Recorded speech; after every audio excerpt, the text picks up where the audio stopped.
Hello, everybody. Welcome back to the United Way for the Manchester United versus Fulham Premier League preview. Fulham travel to Old Trafford on Saturday, the 24th of February, to face the best team in England, Manchester United, in the Premier League. The game kicks off at 3 p.m. So we'll be live here on the United Way from 2:45. No, it will not be 2:30. Unfortunately, it'll be slightly later at 2:45. But that may change. Not to watch along the time. So check it. Follow our socials, links in the description to be updated and all that good stuff. And subscribe as well. I'm much appreciated. Subscribe, hit the notification bell, comment your predictions and thoughts for the upcoming game. Let us know your thoughts on the latest news regarding Luke Shaw and Rasmus Hojlund out injured. Oh, man, come on. And again, let us know in the comment section below. But again, by all means, let's jump into the preview. So, again, we predict 11 will be put up near the end of the show. Calm down to the people who haven't got patience, okay? I do apologise, not much content on the channel this week. I did start a new job, but, I'm going to be honest with you and say it didn't really work out. So, yeah. But look, let's move on and let's basically go in and speak about the game. I will go through our form. I should be, this is why, you ever see the best fan channels in the world who have all, the top fan channels who have all sorted? I don't. But, ready to be on. But our form is, I'll go through it. So it is as stands.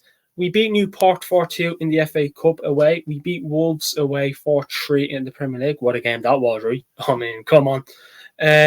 We beat West Ham in an easy, well, I wouldn't say easy, but a 3-0 win against West Ham in the Premier League at home.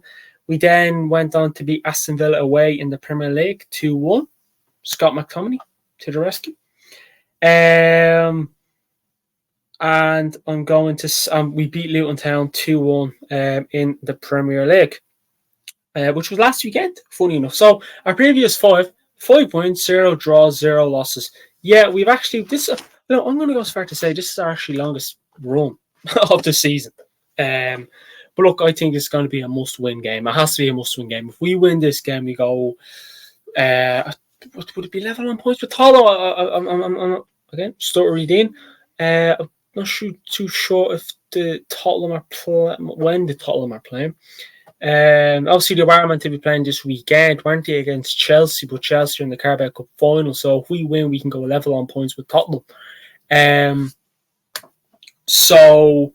that'll be 2 points behind Aston Villa, depending on how they do in their game. Aston Villa are playing Nottingham Forest the same time as we play Fulham. Hopefully Nottingham Forest can do us a favour over there. Again, we're playing Nottingham Forest on Wednesday, aren't we? But look, it's going to be a must-win game for that exact reason. But for Manchester United to win this game, they have to keep up the momentum. They have to keep up the momentum. They have to keep up their consistency, because our main problem this season has been our consistency. We've been inconsistent, where we need to be more consistent. You know what I mean? Like, look at last season, we went on runs. We may have lost a game or two on the road, but then we'd go on a good run. When we lost, we bounce back. Whereas this season, when we lose, we just lose, and draw. We're not getting any wins. We needed 3 points. 3 points are vital. Look, do I still think we make the top 4? I will get into that. I want to get into that deep when we get into the preview. The momentum has to be good. Our form has improved. Our performances have improved. Will the good performances decrease with the injuries to Lisandro Martinez and Rasmus Hojlund and Luke Shaw and I feel like I'm missing someone. We have Malassi who's out, Wan-Bissaka who's still out. So will they decrease, or again, this will tell the strength of Manchester United, but it'll also show how thin our depth is and how much you'd hope Ineos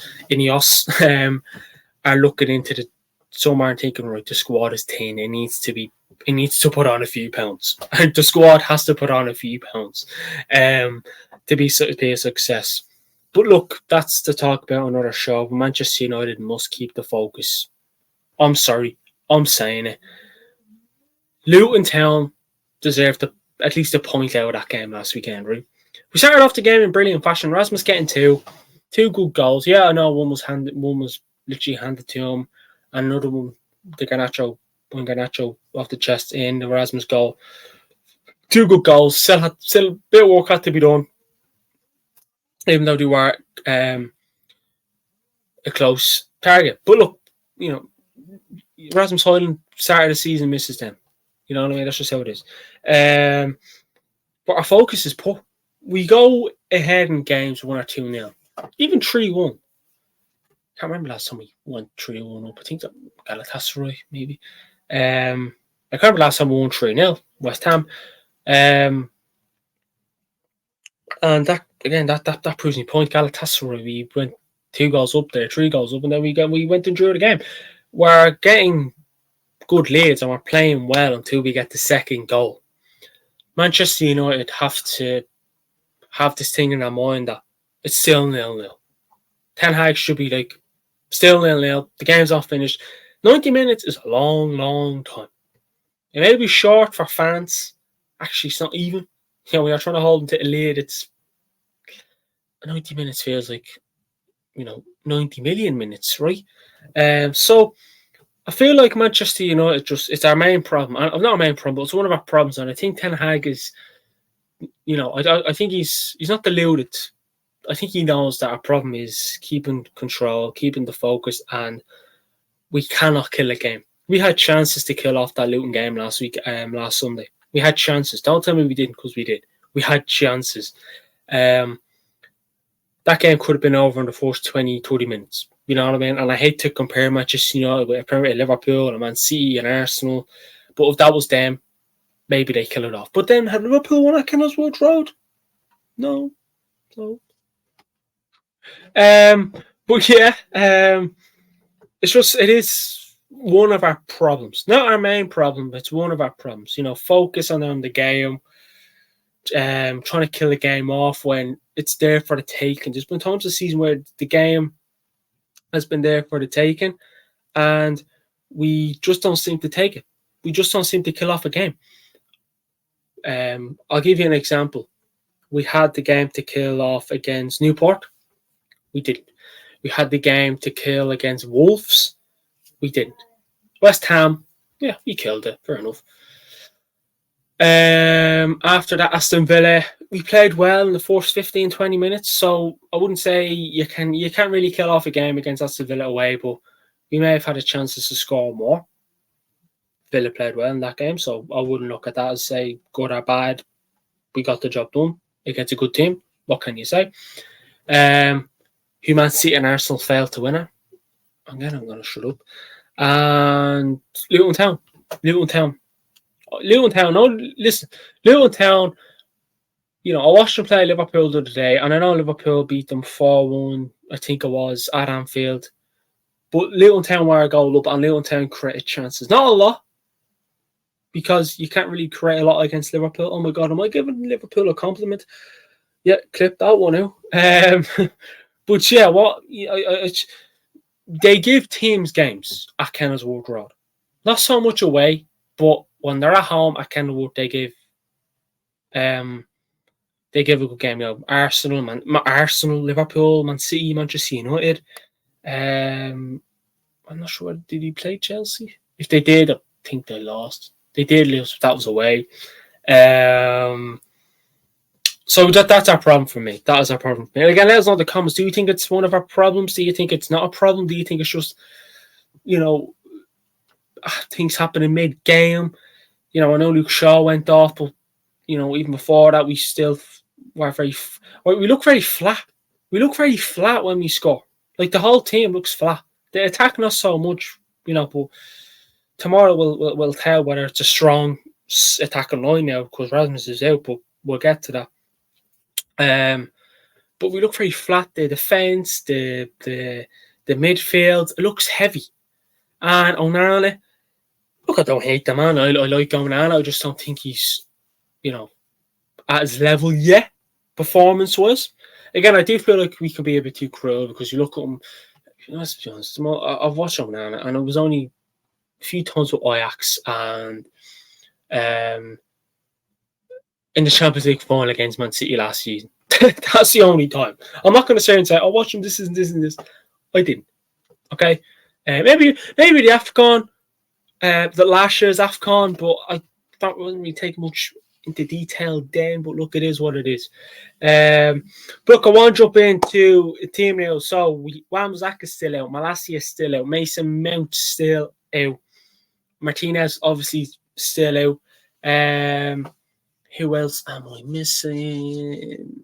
I think that's all. Again, Shaw injured for 3 months. Hojlund injured between 2 to 3 weeks.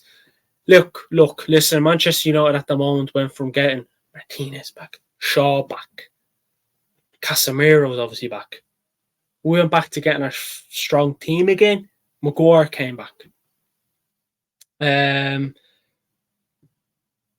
We were getting a team back. We were getting a bit of a mojo back. We were getting a bit of form. That team looked like our strongest 11, and I was happy with it.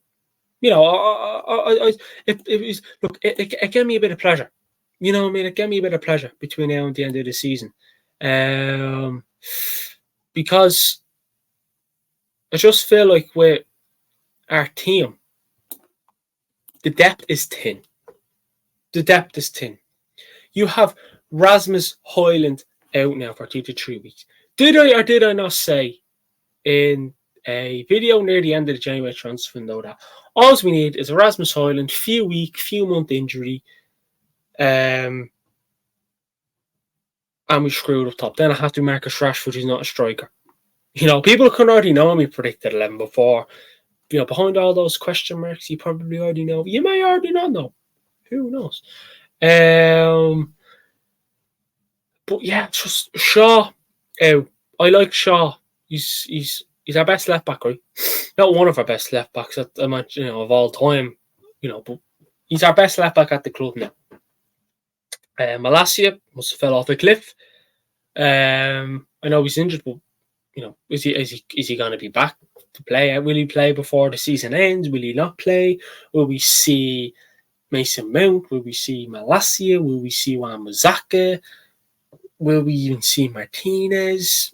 Luke Shaw? They're decent players, you know what I mean? And they're out again. But Luke Shaw, Marcus Rashford on the left-hand side, click. But yeah, Shaw this must be Luke Shaw's third or fourth injury this season, I'm going to say. And I'm probably wrong, and let me know if I am. But it feels like that's what it is, It feels like he's been out for so long. And, it's just an issue for me. Is Luke Shaw, is he injury prone now? Is this going to be it? Do Manchester United have to look at a left back in the summer? How are you going to feature now between now and the end of the season? Who do you play? Lindelof left back? Do you play Dalot left back? Then he going to play right back because Wan-Bissaka is still out. I prefer Dalot right back than I do left back, depending on who the opposition team is playing on the right hand side. Yeah,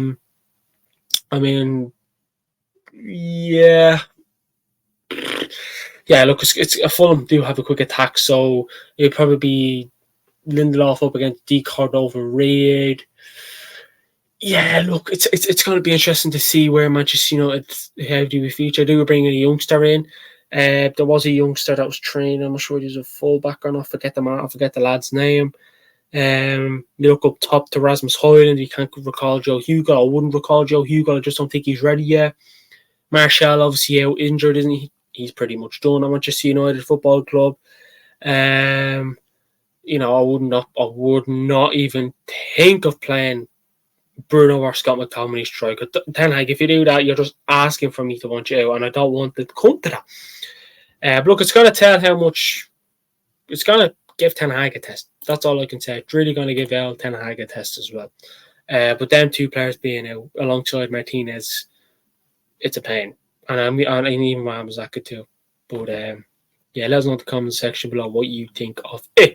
So, now, let's move into we need to gain control. The midfield for me was a bit too open in the game on Sunday. Mainu played well. Casemiro gets a yellow. I'm going to call it. Casemiro's going to get a red before the season ends. He may get it tomorrow now. Wait and see. It'll probably be a clumsy one too. But look, it is what it is.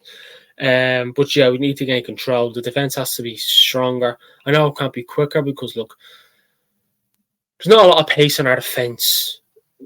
look at our game. Lindelof, Varane, Maguire, Dallo. He has pace, but it's not Luke Shaw pace. You know what I mean? Or it's not Sandro Martinez pace. We at the club now with the defenders we have. I think he's actually our quickest defender. So that goes to be it. But look, how can Manchester United beat Fulham? They just nearly said Luton there. I think we need to hit them early on. Quick start. We've had quick starts this season. In our previous 5 or 6 games. So do it again. Gain control. Keep focus from minute 1 to minute 100, whatever. Just say no, it's not do. There'll be probably a half an hour added on. That's in the first and half time and full time. And just run at them. Test their defense as well. They have a few good players at the back. Robinson is a good left back, so he'll give. He might give Anthony or Ahmad a run, depending on who's playing on the right hand side. But look, it's going to be an interesting game. It really, really is. But look, we will move into Luton Town. Luton Town? No, it's not Luton Town, you clown. It's Fulham. So, not Luton Town. God. Fulham's previous 5 is a 2-0 loss against Newcastle in the FA Cup. They drew 0-0 against Fulham in the Premier League. They drew 2-2 against Burnley in the Premier League. They beat Bournemouth 3-1 at home in the Premier League, and they lost against Aston Villa last weekend at home in the Premier League. So looking at the previous 5, they have 1 win, 2 draws and 2 losses. They don't do well at home, and the last win, they don't do well at home at all away. So Fulham coming into this game not on the greatest form as they was. I mean, Fulham went through a time where they were scoring 5. Literally, they were scoring like they scored like 5 goals in 3. They had 3 games, 5-0, 5-0, 5-0. It was something mad like that. So they did go through a good bit of form. They've kind of dipped, to be honest. I still think getting rid of Mitrovic was a big move for Mitrovic. Was a bad move for Fulham, in my opinion. Fulham's top goal scorer is Bobby De Cordova-Reid with 5. Their top assister is ex-Manchester United player Andres Pereira. And I think Robinson is also in there as well with 5. But look, I'm going to give their names back to De Cordova-Reid. His pace, top goal scorer in the Premier League for them. He's a good player. He's going to give whoever's playing left back a good run for the money. So I'm going with De Cordova-Reid. But will Fulham fancy their chances? Look, I think they'll probably give a bit of respect to Manchester United. Again, I can only speak for myself. I'm a Manchester United fan speaking on the behalf of Fulham fans. I shouldn't do that.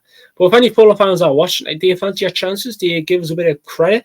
Hey, look, well, they're doing well now. They're playing well. Or we look at the injury side of things with Hojlund being out, Shaw being out, Martinez being out. Let us know what you look at from there. Look, how can Fulham beat Manchester United? Set pieces, if you're good at set pieces, capitalise. I'd honestly test our midfield, not midfield, our defence with the pace you have up top. If you have it, you have Wilson, you have Muniz, I think it's Carlos Vinicius, and then you have De Cordova-Reid. I'm not sure if Dan James still plays for, could be wrong. And yeah, just run us, test us. If you're going to Manchester United, see what we can do. But yeah, look, let's move into my predicted 11, and it is a Onana in goals, a back 4 of Victor Lindelof, Harry Maguire, Rafael Varane, and Diogo Dallo, a midfield trio of Casemiro, Kobbie Mainoo, and Bruno Fernandes, and it's going to be Garnacho on the left, Anthony on the right, and Rashford up top. Look, I'm not a big fan of playing Lindelof left back. I'm not a big fan of playing Anthony. I'm not a big fan of playing Rashford up top. But what can we do? He's not going to play Anthony on the left and Garnacho on the right, even though Garnacho been good on the right.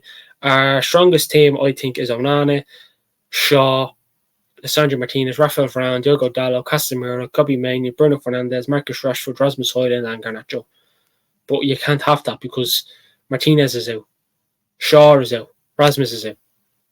And unfortunately, that's just how it is. That's just how it is.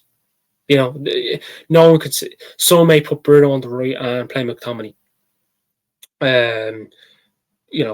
Someone may go mad and actually want to play McTominay striker. Some may say Dallo left back and Lindelof right back.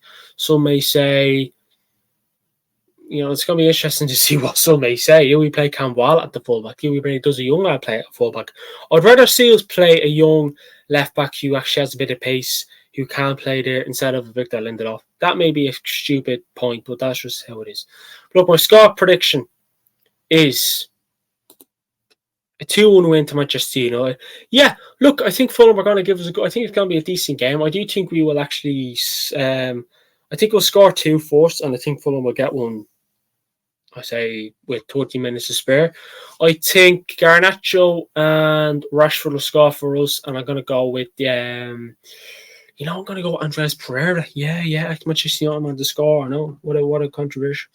But that was my score prediction. That was my predicted 11. Let us know what your thoughts of the preview, what I spoke about, me predicted 11, me score prediction. Let us know your thoughts on the injury news, and let us know your thoughts on the upcoming game. But please do not forget there will be a live watch along with myself on the United YouTube channel from 2:45, 50 minutes before the game. That may change, but please join us for the watch along. We'll go through team news and build up, and I'm going to try and get I'm not sure when the player ratings video will be out, but it should be out later on tomorrow night. I will let you know either later on tomorrow night or Sunday. Thanks, buddy, for watching. Enjoy the game, and I'll speak to you all on the watch long. Come on, United. Let's get the win. Follow our socials, subscribe, all that good stuff. Peace.